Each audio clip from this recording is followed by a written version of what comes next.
Welcome. The postures in this yin sequence will include both sides of Shoelace Pose, both sides of Banana Pose, both sides of Twisted Roots Pose, and then finally a supported bridge pose that I call Milky Way Pose.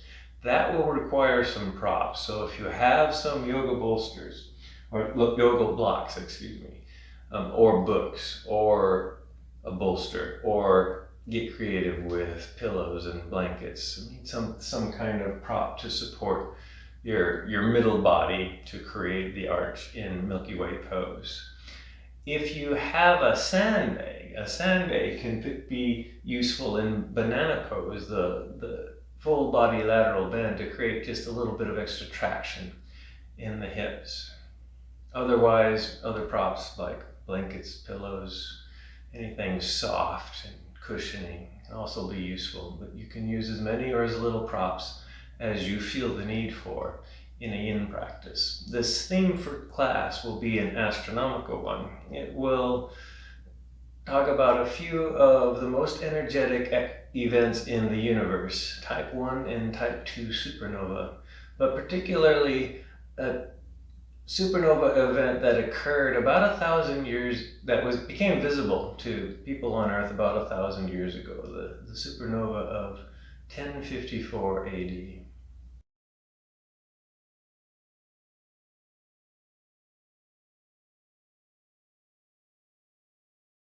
This practice starts in a comfortable seated position. You can sit cross-legged like I'm sitting. You can sit up on some padding if you need to. You can sit some other way if cross-legged doesn't fit you.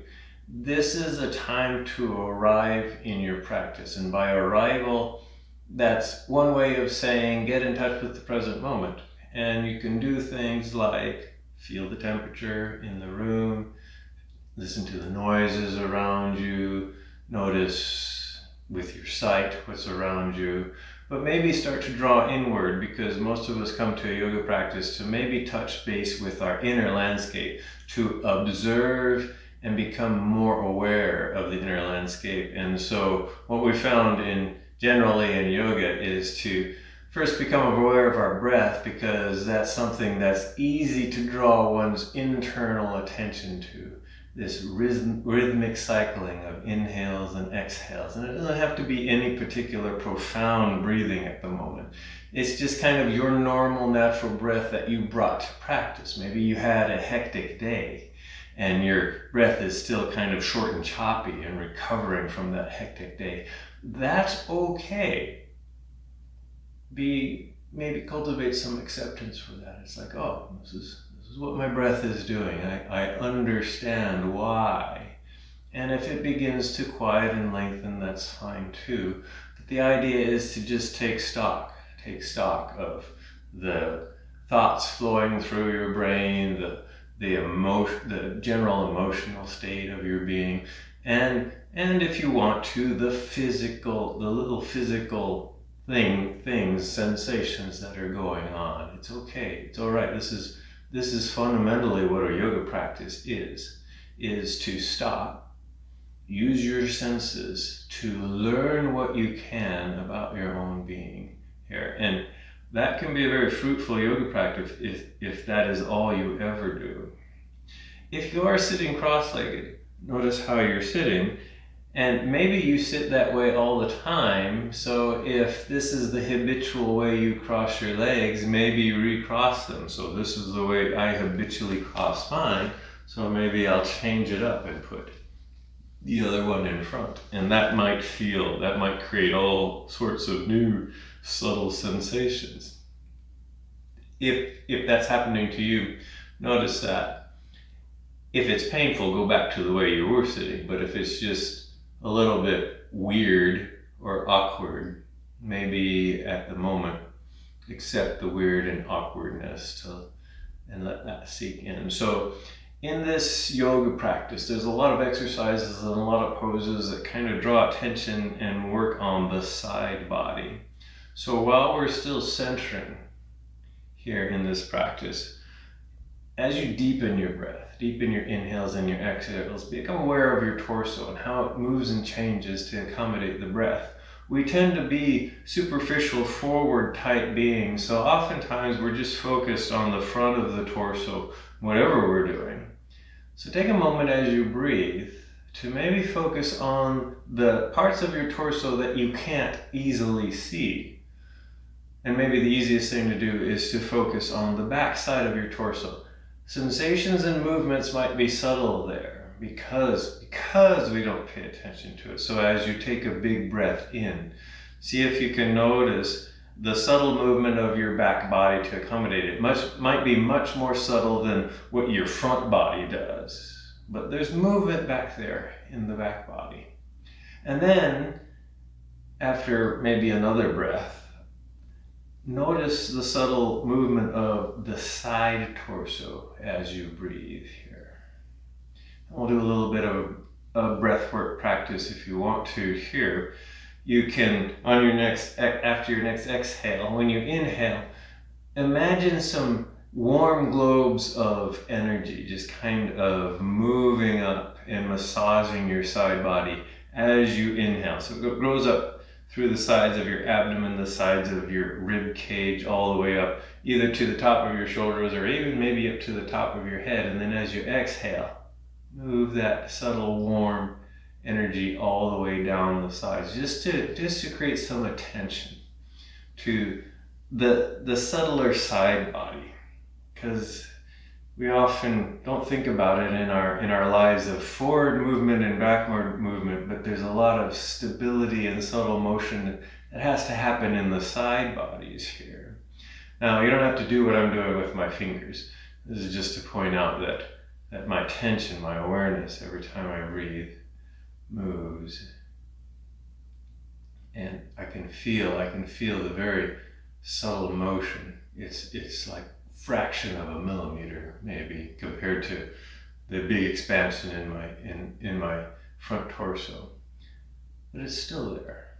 So a couple more breaths like this, and then we'll move on into a little bit of a yang warm-up, a couple of yang exercises before we get into the long-held yin postures.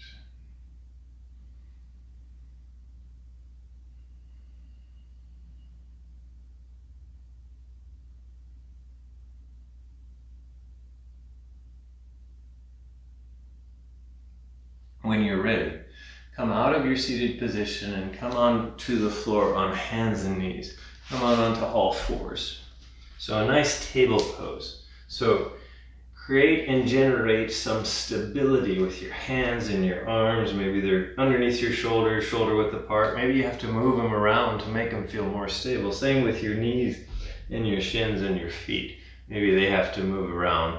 Generally speaking, if your knees are underneath your hips, that probably feels relatively stable. And then nice neutral spine here. We'll do a little bit of core work, so maybe some lengthening out here and into an exercise that I call awkward airplane. So root through both hands, extend the right leg out, press the right toes into the floor, and press the right heel back to see if you can feel a stretch in the back side of the right leg. And then lift the right leg up so that's parallel to your torso. There might be you might have to do a slight toning through your abdomen, through your core, just to create stability here. So we'll do this in stages. This is the first stage. If this is enough, you stay here. The next stage is to root through your right hand, raise and extend your left arm forward, and grow your right leg and your left arm long here. You can stay here, or you can try what I call awkward airplane. Awkward airplane is when you rotate the right foot out to the right as far as you go, and the left arm out to the left, keeping them suspended at torso height. Maybe hold this for a breath. Bring them back, and then lower them down here. So all that on the other side here and table here. So nice stable table, and then extend the left leg up, press the left toes into the ground, press the left heel back, and then lift the left leg up parallel to the torso. Again, a light toning in the abdomen and through the core here. This is stage number one. Stay here. If you wish, stage number 2, if you like, is to raise up and lengthen out through the right arm. See if this is as much as intensity as you want to. Or try for awkward airplane. Left leg swings out to the left, right arm swings out to the right. Maybe hold for a breath. And then swing them back and down here. Good. Okay. From here we'll try another yang exercise, balancing half moon pose, or kneeling half moon pose. So root through the left hand and take your left shin and move it out to the left at a slight angle. So you can root through the bottom of the left knee and the top of the left foot for balance. This is going to be balance. You turn your torso to the right, extend the right leg out, put the right foot on the ground, and then shift your hips forward slightly as you rotate your torso to the side, so you're facing to the side here. See how this feels. This is really wobbly. Maybe you just stay here and notice the wobbliness here. Otherwise, if you want to go for the balance, root through the left hand, the top of the left foot and the left knee, and slowly with control raise the right leg up to torso height. Already in balancing half moon. So you can stay here. If you want to add little challenges to it, raise the right arm to extend up towards the ceiling. If you really want to challenge, maybe look up towards the ceiling. But that's kind of the most challenging thing. You might want to keep your gaze down at the floor or towards the side. And then lower the right foot, lower the right hand. And then come back to table pose. All of that on the other side here. So balancing half moon on the other side. Turn the right shin out. So I'm rooting through the top of that right foot to help me balance here. Root through the right hand, extend through the left leg, press the left foot into the ground. You can bring the left arm, the left hand to the hip here. This is stage number 1. So give yourself permission to stay here. If this feels like enough of an activity here. Stage number 2 is to slowly raise that left leg up to torso height. Stage number 3 might be to lift the left arm up towards the ceiling. You can stay here, or stage number 4, if you want to challenge your balance, is to slowly turn and gaze up towards the ceiling. And then gaze down, bring your foot down, bring your hand down, come back to table, and then from here, we'll move into our first long held yin posture. And this will be both sides of twisted roots. So the first side of twisted roots, come to seated, legs out in front. Oh, excuse me, not twisted roots, shoelace pose. So shoelace pose. And actually, you can sit up on some height. I think most people enjoy that. But I find, for me, shoelace feels better if I actually don't sit up on any props. So again, you have to experiment here. You're sitting, legs out in front. We'll start with the right leg on top. So bend the right knee, stack the right knee on top of the left knee. This is half shoelace. For full shoelace, bend the bottom left knee. Bring the bottom left heel on the outside of the right hip. And you're trying to stack the knees, but they don't have to stack. You're just kind of moving in that direction. So this is the general shape. This is meant to be an outside hip opener. But if it's creating too much pain for the knees, then a few things you can do. If there's just a little bit of instability in the knees, you can take a prop to put under whatever knee is feeling unstable. If it's the top knee, you put the prop underneath the top leg. If it's the bottom knee, you put the prop underneath the bottom leg, or maybe you need props for both. You can modify this by maybe unstacking the legs a little bit. But really, if this is creating more pain in the knees than it is tension in the hips, then a good alternative for shoelace pose is to make your way on the hands and make your way on your back. Knees are bent, feet are on the floor, hip width apart. And then bring the right leg in, right heel on the left thigh, right knee bent and out wide. Start here with eye of the needle. This is also called figure 4.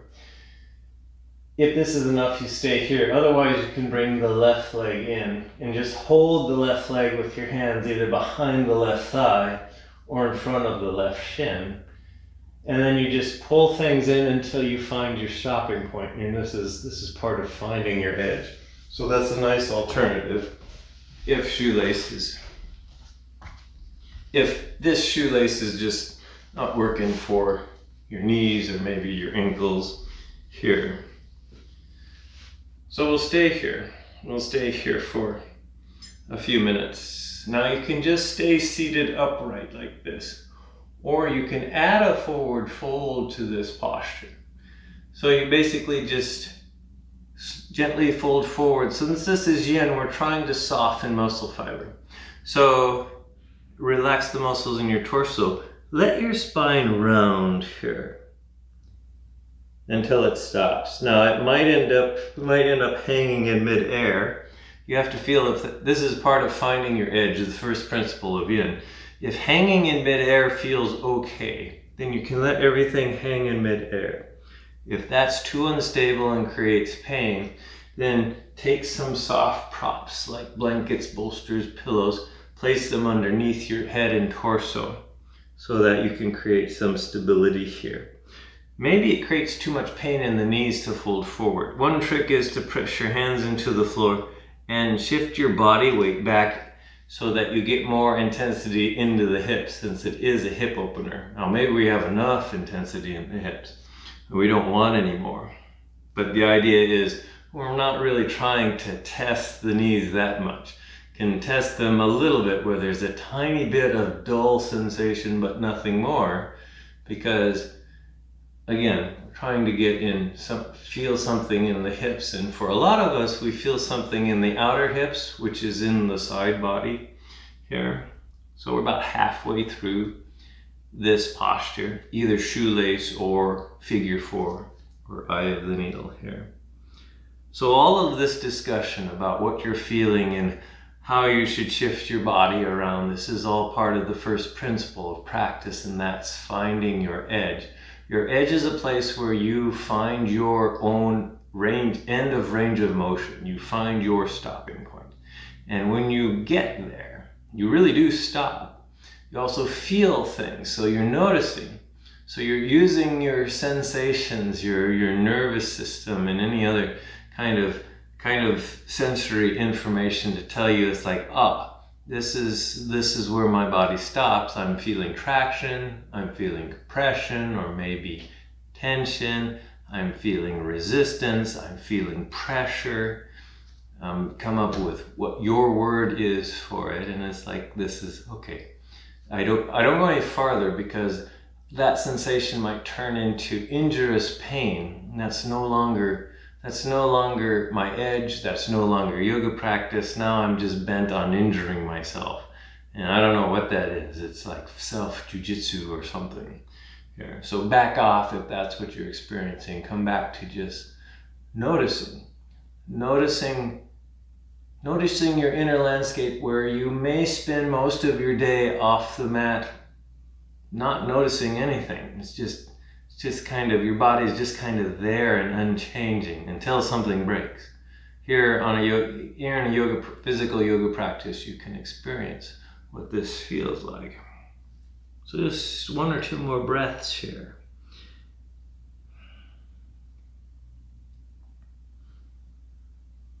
And then, if you're still in this posture, slowly make your way up. Come up out of shoelace. Maybe your torso's achy, so you can do a little bit of movement in the torso, like twists, or you can even do a back bend. If you are doing a back bend, this is a good time to release your legs, and you can do little exercises to work out the kinks that we're building up in the legs and the hips. You can do reclined windshield wipers, which is one of my favorite counter poses to loosen up the pressure in the hips after I pressurize them in a yin posture here. or any other kind of movement for a while. Maybe even rest, maybe even no movement is a kind of movement. And then the other side of half shoelace. So legs are extended. This time the left knee goes on top, left leg bends and stacks on top of the right leg. And then the right knee bends. Bring the right heel on the outside of the left hip. And you're trying to stack knees as much as possible. Again, they don't ever have to be perfectly stacked here. You're moving by feel. So you're trying to find your edge and your stopping point by what you're feeling. That takes concentration and attention and focus to do that. Maybe you need props under one or both knees. Maybe you need to do eye of the needle on this side. So explore. Explore and observe and notice. This is the science of yoga here. And find something that's appropriate. Find a stopping point that's appropriate for you. You can stay upright, or you can fold forward, and then we'll stay for some time. So all of this finding your edge is incredibly important. And then once you have found it, then the idea in Yin is we were trying to get into the connective tissue that is another system that seems to be unchanging. But if you're still and if you stay, you begin to really get into the deep connective tissue. The system of synovial joints, the systems of bones, the system of ligaments and tendons, the system of fascia that runs through our bodies here. And again, you have to be aware. And what you'll notice is with time, so we stay, that's the second principle. Third principle is time. So now we stay here for a while here. And we notice if you really are getting into this world of Yin and just trying to notice your stopping points and your sensations, what you'll notice is that they change. That your connective tissue system is not something unchanging or static. Even it changes, but it changes on a very slow time scale. It's not like our blood circulation or our muscles where we can feel dramatic change over a few seconds. It takes minutes, maybe hours, maybe even days and weeks, depending on what kind of connective tissue you're trying to affect here. But it does change. It is dynamic. And it's hard to notice sometimes if we decide to just simply not notice. Yin is a form of yoga where we're trying to notice things on a very long time scale, and then we realize that they're not unchanging. They actually do change. So we've been here for about 2 minutes. If you need to come out, give yourself permission to come out.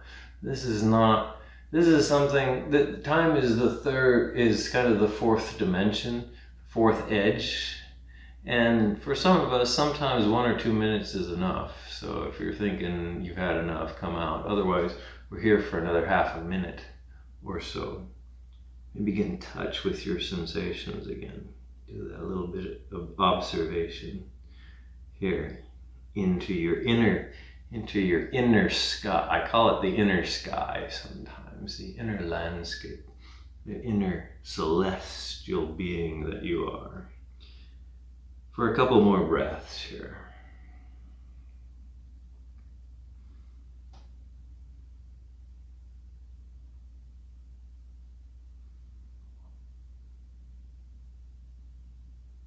And then when you're ready, slowly bring yourself up.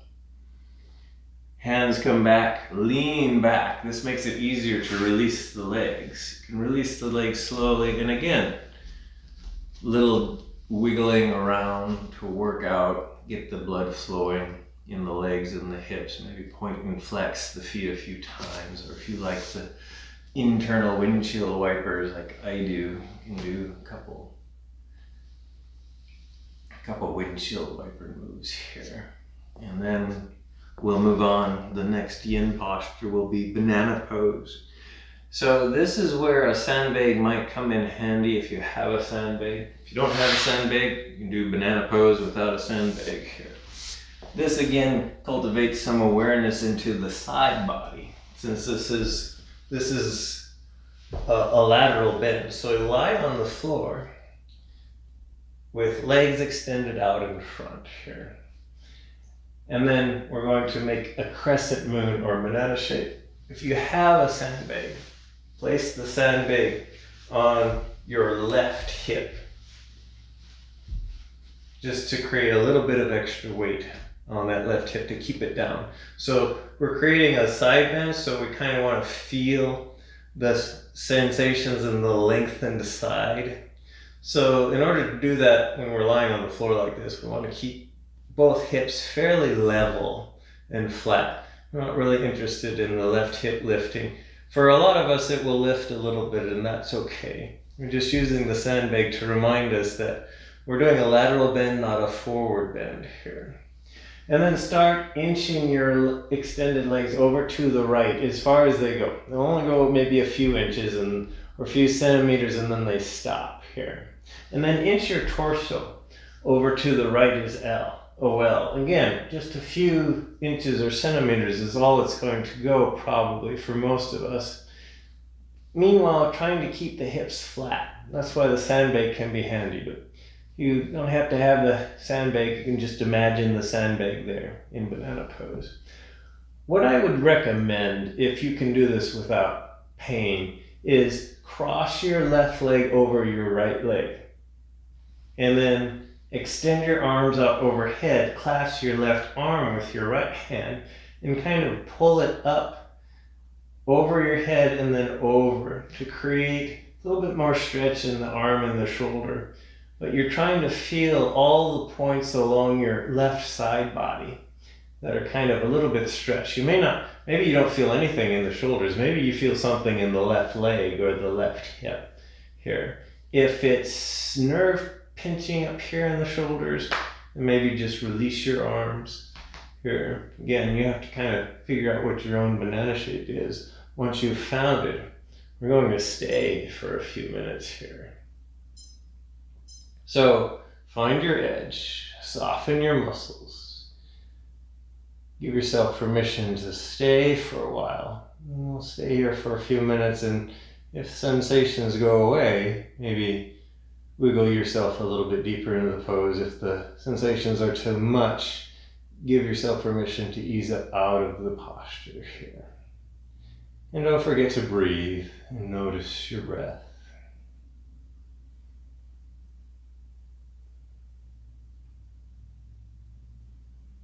So a few hundred years ago, back in the late 1500s, there was a great astronomer who was the king's astronomer of the country of Denmark, and his name was Tycho Brahe. And his claim to fame as far as astronomers go is he was kind of the last great astronomer before the telescope was developed. So he did all of his observations with just what could be done with the naked eye. So he was considered the greatest naked eye astronomer. Naked eye astronomer being he didn't have the use of any telescopes, but he did have large astronomical instruments that he built so that he could measure the precise locations of stars and planets. In fact, his measurements were the most precise ever made prior to the invention of the telescope. So, very, very diligent and hard-working astronomer, even though he was a rich nobleman who basically owned his own island. And that's why he could build these gigantic instruments to give him these accurate measurements. Because he was a naked eye astronomer, and because he studied the night sky night after night after night for his entire life, he knew all the stars very well. Not only the bright ones, but the faint ones as well. He knew their exact configurations. We still have about a half a minute to go in banana. You can always come out if you need to. But one night, November night, Tycho Brahe was walking outside and he gazed up at the very familiar asterism and constellation known as Cassiopeia. And to his surprise, there was an extra bright star there.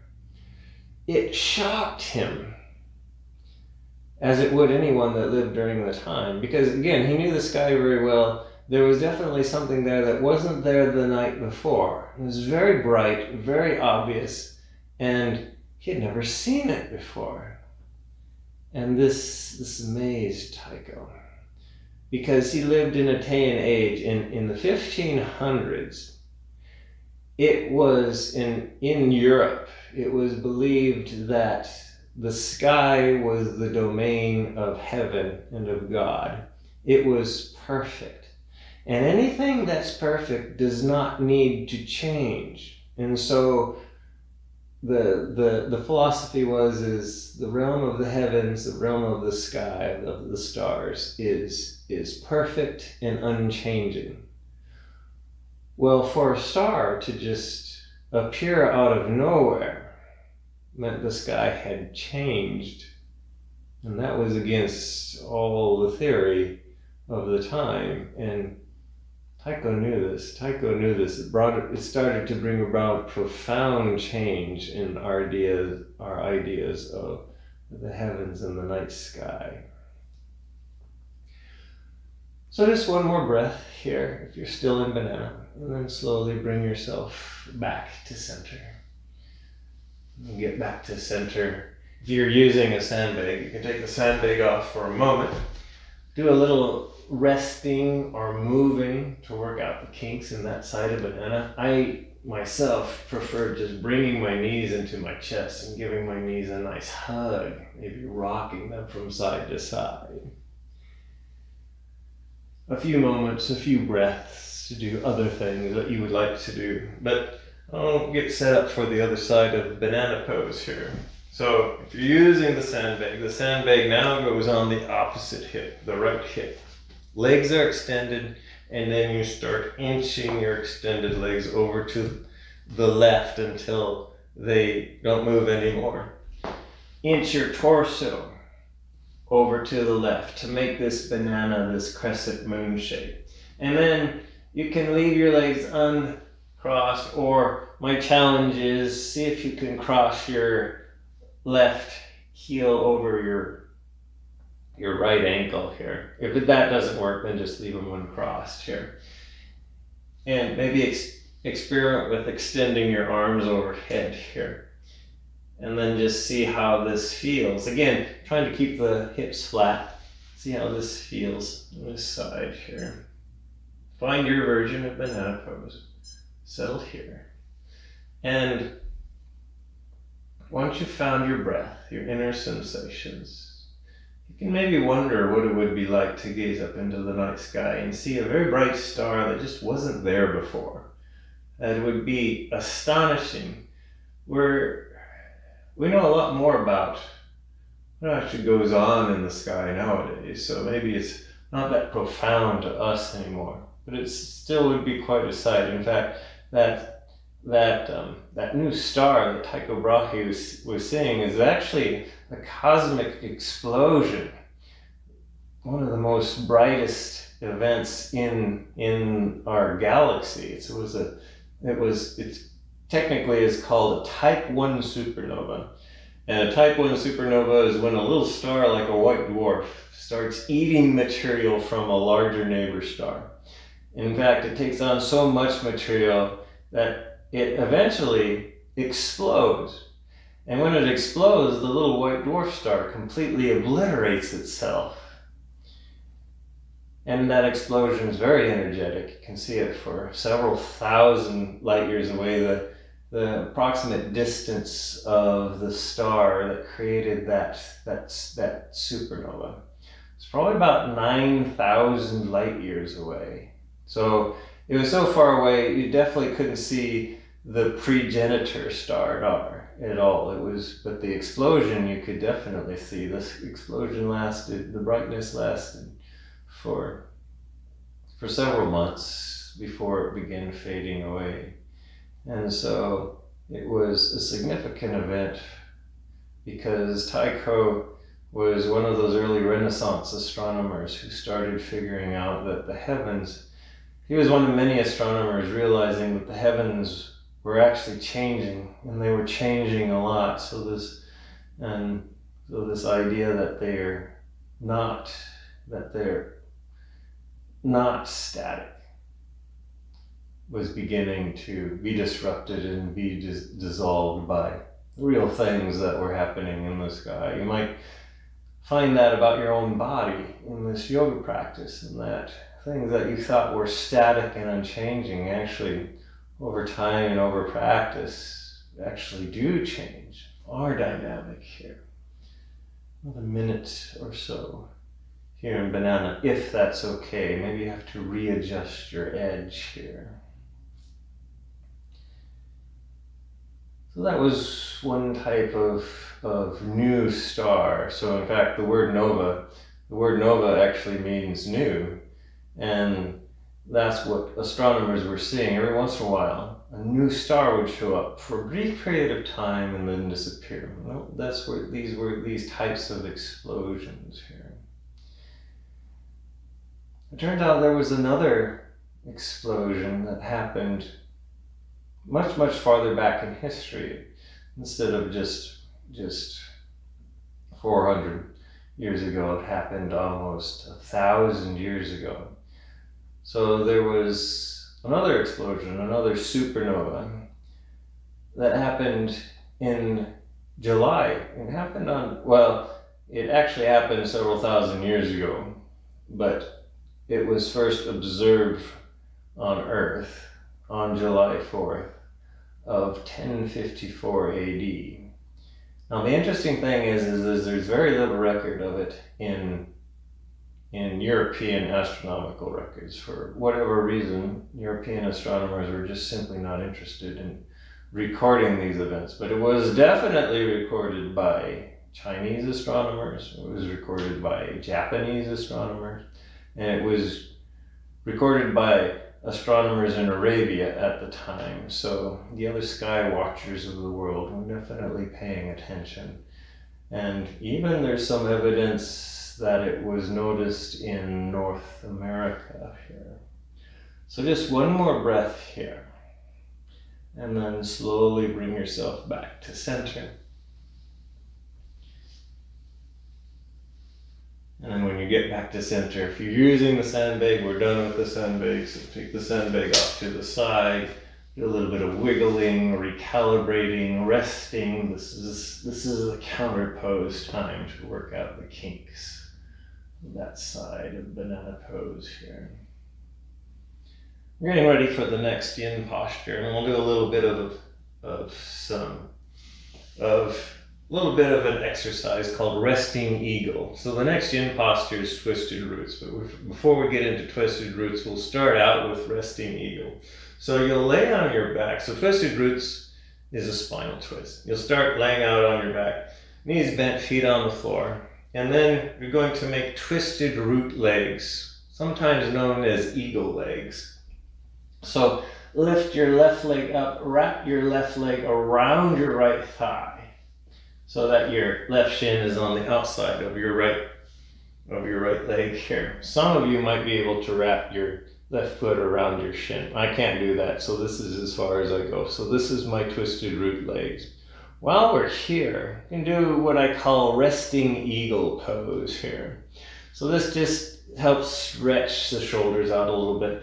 Extend your arms out long to either side in T position, then sweep them up.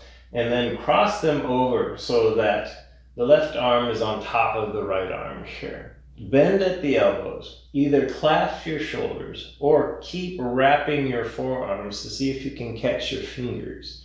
Maybe you can make prayer hands here. And then reach your elbows up and then overhead until you're stuck here. Maybe bring your knees in and lift your shins slightly here. So this is a yang posture. There might actually have to be some toning in your core to maintain this. Don't worry, this is not the yin posture. We're only here for another breath. And then go ahead and put your feet down. Release your arms. You can shake your arms out.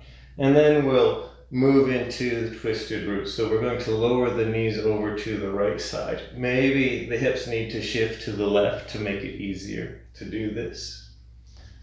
Left shoulder is trying to ooze towards the ground. It doesn't have to be on the ground. But left arm is extended out to the side, either T or cactus arm position. And if maybe your knees make it to the ground, in which case they'll feel stable. If they don't make it to the ground and they're just hanging in midair, notice how stable it feels. So mine feels stable just hanging in midair like this. But if yours don't, then find something that you can place underneath your legs so that they can feel stable. I grabbed a block, but you can use pillows or blankets or a bolster here.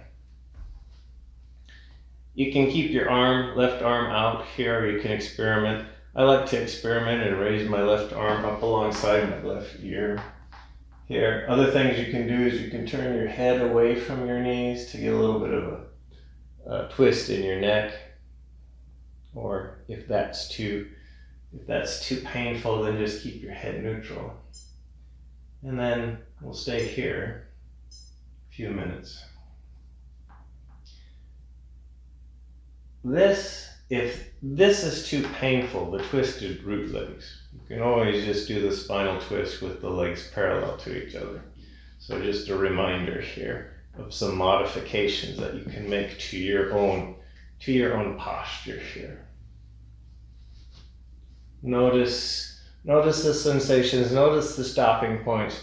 In a twist, usually there's maybe some tension on one side of the twist, some compression on the other side of the twist. Some of it is in the side body, so you can notice that here. And just settle here for a little while.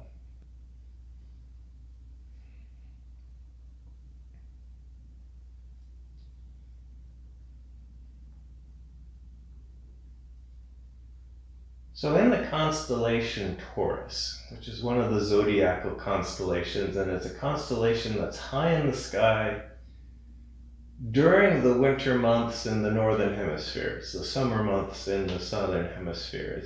Taurus is a well-known constellation because it's along the ecliptic, which is the apparent path that the sun seems to travel through the sky. It travels through 12 different constellations. A lot of people are familiar with those constellations, maybe through ideas of when they were born or astrology. They're just very, very famous constellations. But Taurus is also near very bright asterisms. It's not near the very bright constellation of Orion. It's also close to the Milky Way. So on a very dark, clear night, notice that the Milky Way passes close or through the stars of Taurus, and also nearby is through Orion.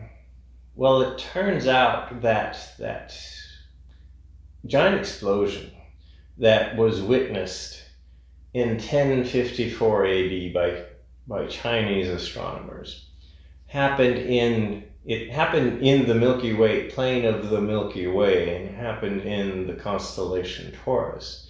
If you look in Taurus with a fairly decent amateur telescope, you'll find a fuzzy little blob known as the Crab Nebula. And the Crab Nebula is the leftovers of the gigantic explosion that happened in 1054. It's called a supernova remnant. And that explosion happened because an entire giant star ended its life and blew itself into pieces, except for its very core, which is actually still there. So the remnants of the star make up the fuzzy little blob, the supernova remnant, the cloud of expanding gas that we now see and now call a Crab Nebula. It's called the Crab Nebula because one of the first people to to write it down and to note it and to mark it, thought it actually looked sort of like a crab, the little tendrils that were coming out in the gas. So that's why it got named the Crab Nebula here. So a couple more breaths here on this side of Twisted Roots. And it's near one of the horns, if you will, in the Taurus Nebula. Again, the nebula is too faint to see with the naked eye, but with a fairly small but decent amateur telescope, you can make out a fuzzy blob. In fact, it's part of a very famous catalog of fuzzy blobs in the night sky, the Messier catalog. So one more breath here and then slowly bring that knee up. Come back to center, uncross your knees, and then any kind of reverberation you want to do here, because we have the other side. I'll suggest this activity of resting eagle on the other side now. So now we cross the legs in the other direction. So raise the right leg, wrap the right thigh on top of the left thigh. Make your version of twisted root legs or eagle legs on this side. And then extend your arms out long, cross your arms, see if you can cross them the other way. So this time it's right arm underneath left. Find your shoulders, find your fingers, maybe find prayer hands, lift your elbows up in a right way. Maybe feel the back body expanding of your upper torso expanding here. Your shoulder blades are abducting and protracting here. And then maybe lift your feet up off the floor here just for a moment, just for a breath here. Resting eagle. Bring your feet back down, release your arms, maybe shake your arms out. And then we'll move into twisted roots here. So start to lower your knees over to the left. And again, maybe you need to, or maybe you don't need to shift your hips. So again, you experiment here. And then the right shoulder, since we're trying to create a twist in the spine, right shoulder kind of oozes back down. Right arm is extended in T or cactus arm position, or you can move that right arm up here. Again, put a prop underneath your knees if they don't make it to the ground and they feel unstable. You can do this with untwisted legs if you're just interested in the spinal twist. And then again, settle here. Notice the stopping points, notice your breath, notice the changes in sensations. This probably feels there's different areas of the body that are now feeling sensation than from the first side of twisted roots. So that means you've changed the shape of your body, therefore you've changed the sensations. The body is changing here rather than being unchanging and static here.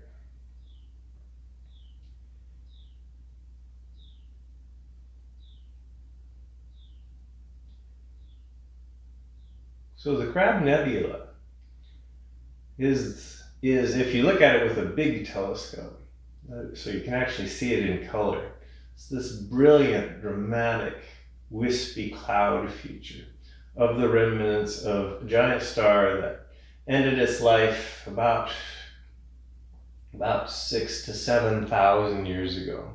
Again, it took several thousand years for the light of that to travel to the Earth, and it arrived at Earth 1,000 years ago on July 4th, on 1054 AD. That's when it was recorded in Chinese documents.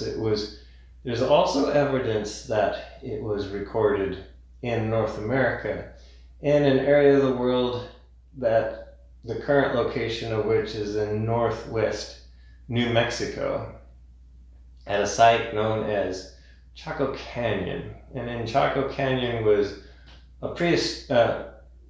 an ancient Native American people known as the Chacoans. They built great villages and they grew corn. They harvested corn there, and the Chaco Canyon was the site of great religious and cultural and social activities.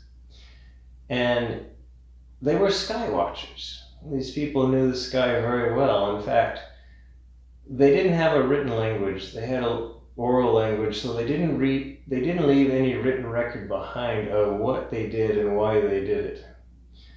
But archaeologists, paleontologists,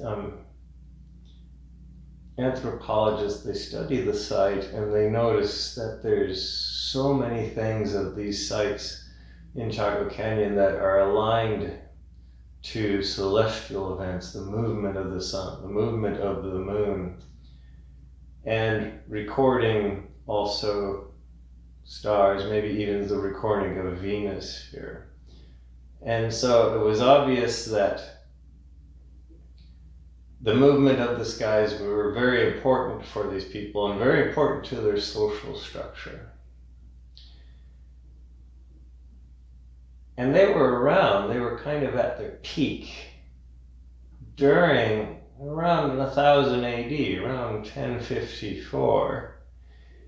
And near one of the sites, one of these, what are called great houses, the ruins of one of the great houses, there's this very peculiar pictograph that shows a hand, a crescent moon, and a star.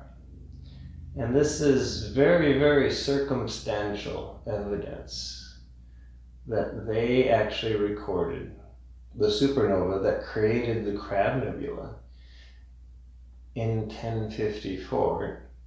It's circumstantial, but very, very, very, very interesting evidence, because if you were to observe the constellation Taurus right before sunrise as it rose above the horizon on the morning of July 5th, the day after the supernova first became visible, the moon would have been right next to it, in the same phase that it was in the pictograph, in the same direction that the fingers of the hand point. So even though there's no written record as to that's what the pictogram was actually made of, then there is some evidence, there is some convincing evidence that this was actually a recording of the supernova. Because it wasn't a subtle thing, it was a very obnoxiously bright thing. We're done with this side of Twisted Roots, so maybe we need to come out of the obnoxious feelings of this pose, hopefully not. Slowly unwind your legs, and then a little bit of movement to work the kinks out here. Maybe some reclined windshield wipers, or maybe knees into chest again here.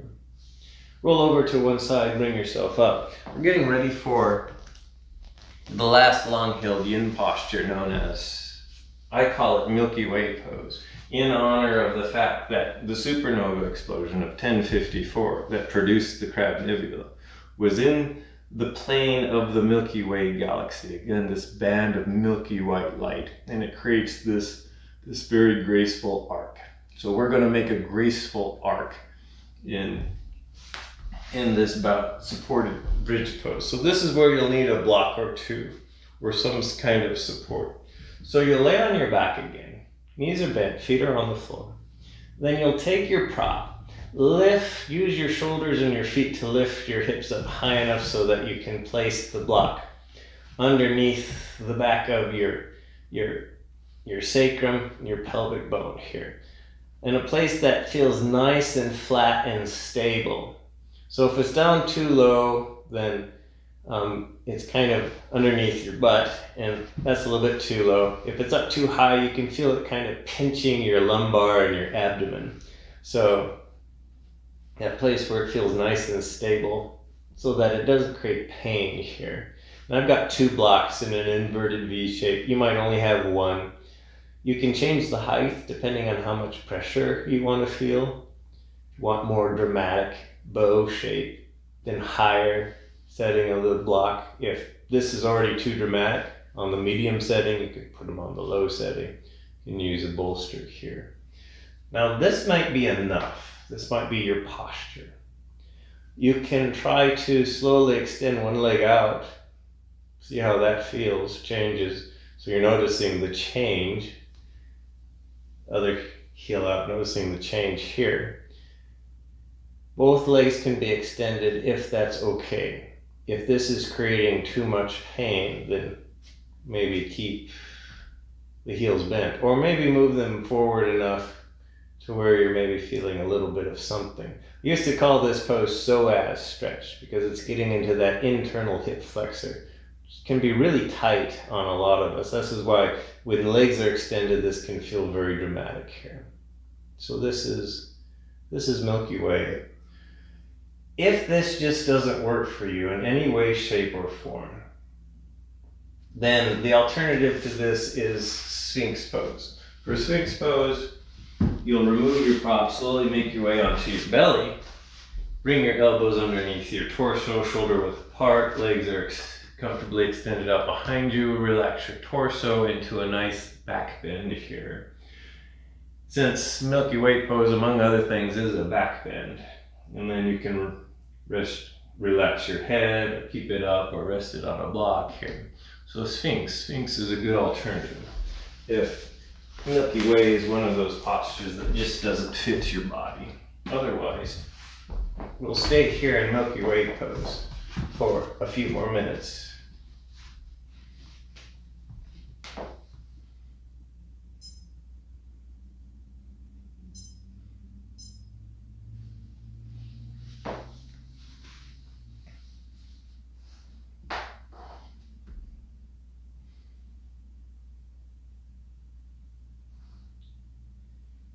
Notice your breath. Notice your internal sensations here.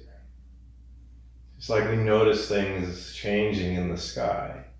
The ancient Chacoans, very startled by this new star, very similar to Tycho Brahe's new star. It was, I referred to it earlier as obnoxiously bright. What I meant by that was it was brighter than any other star in the sky. In fact, it was much brighter than Venus, so bright that you could see it with the naked eye in the daytime. So this wasn't something subtle that just very, very experienced sky watchers and astronomers would notice. It's something that everyone would notice. Because back then, all you had was the sky. You didn't have streaming internet, didn't have social media to keep you from looking up. So you would notice a bright star, and they definitely noticed this star here.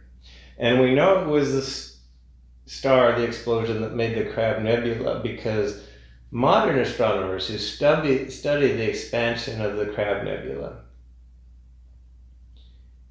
notice how fast it's expanding.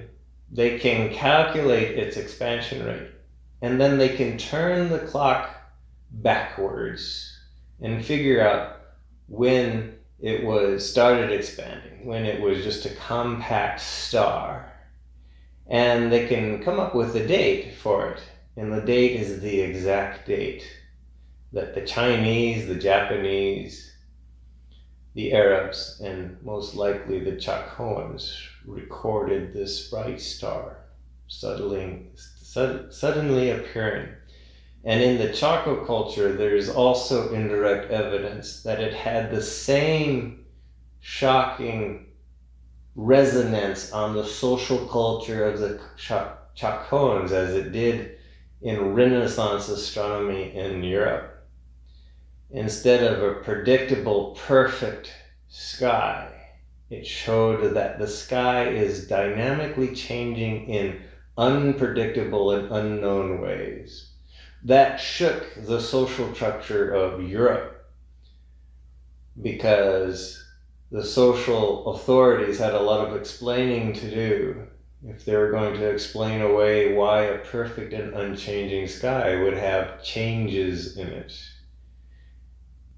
It appears that it ruffled the feathers and rattled the social structure of Chacoan culture as well, because soon after that supernova, and a couple of unexpected comets, and a couple of unexpected eclipses, that whole culture began to fall into decline. People started to move away. Maybe they stopped believing in the predictive powers of the sky watchers and the astronomer priests of that culture. So change can change a lot here. Not in just natural ways, but social ways too. We have about a half minute left here. So maybe you've been here for quite a while. Notice if anything has changed. Maybe the sensations have grown more intense. Maybe they've disappeared. So notice if this feels different than when you started this posture. So a couple more breaths here.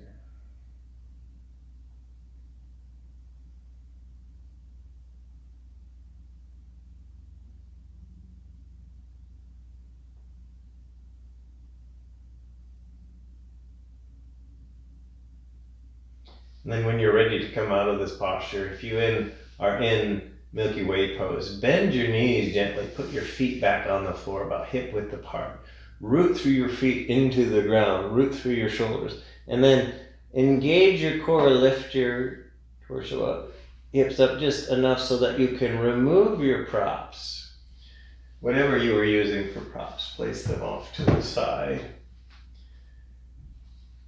And then very slowly being the watchword here, slowly begin to draw your knees into your chest and notice what sensations that creates. So we're going from a deep back bend to a light forward bend.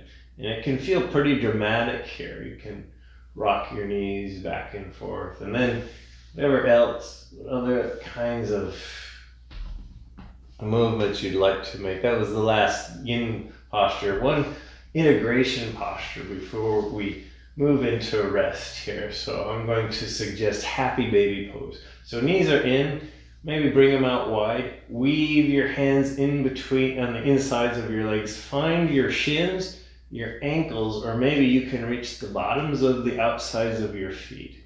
And then point your feet, bottoms of your feet up towards the ceiling. Knees are on the outside of your torso. You can gently, lightly pull with your arms to draw your knees, your shins, your feet towards the ground, any amount here.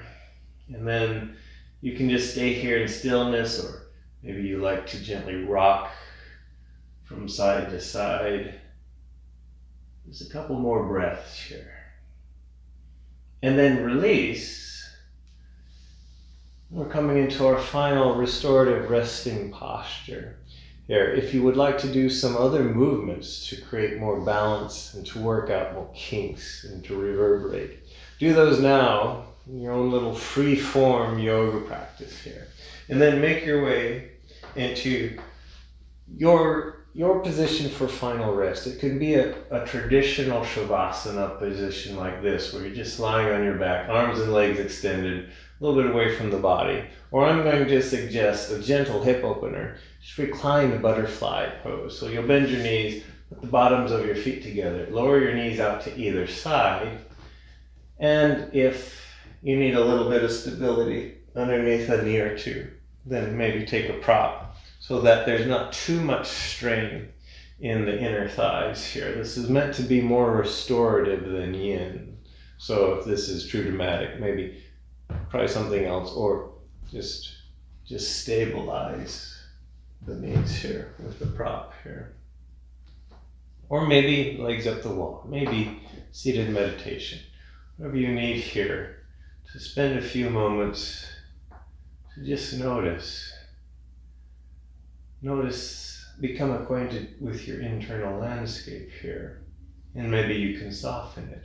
Maybe there's tension, maybe in the face, in the jaw, that you don't find particularly useful. So you can soften your jaw, soften your tongue, soften the skin of your face, soften the skin around your eye sockets and your forehead, the place in between your eyes, your temples, and even the crown of your head and the skin around your ears.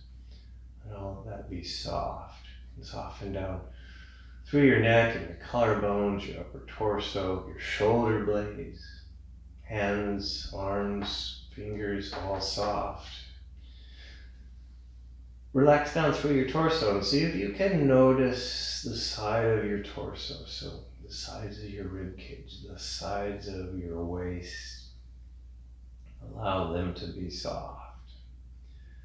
Soften through your hips, your thighs, your knees, shins, your ankles and heels, bottoms and tops of your feet, and the tips of your toes. You can notice thoughts. You can notice your whole being here. And maybe it feels unchanging. Maybe you can notice slow change, like your breath. Maybe you can notice quick change, like your thoughts. This whole microcosm, this whole celestial sky that is metaphorically reflected in this complicated being that you are.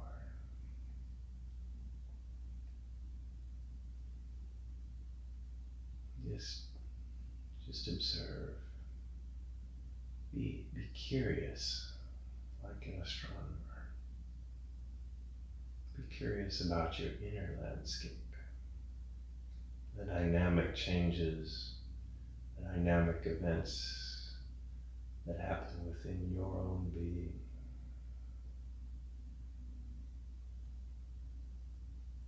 Take a moment to pause and to consider them.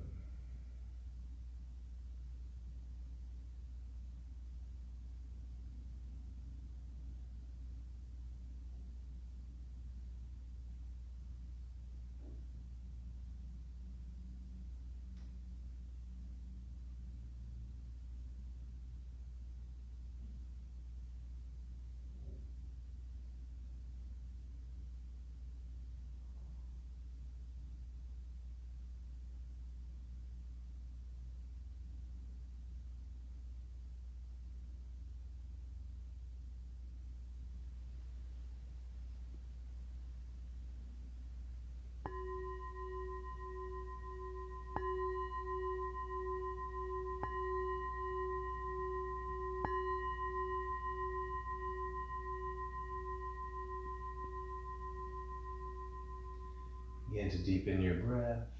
You can start to make little movements. So maybe start to move fingers around, move toes around, even gently move your head around. You can make gentle cycles with your head from back and forth. Maybe expand motions into hands and feet, into arms. If you're in reclined butterfly pose, you can slowly bring your knees back up to center. If you're in another form of lying shavasana, bend both knees, and when you're ready, gently roll yourself over onto one side. When you get there, kind of settle here for a moment. Find your breath again.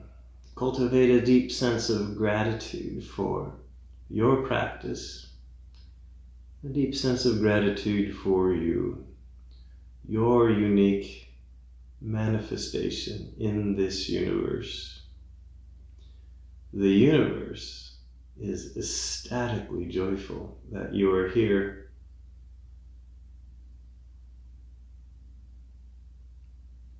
When you're ready, slowly bring yourself up to a comfortable seat.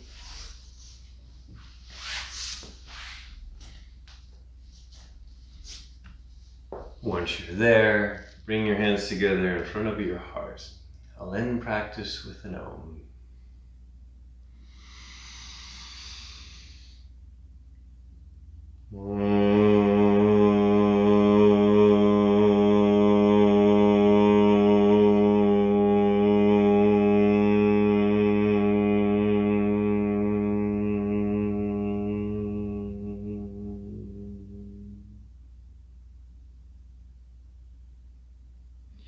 The inner supernova in me honors the supernova in you. Namaste.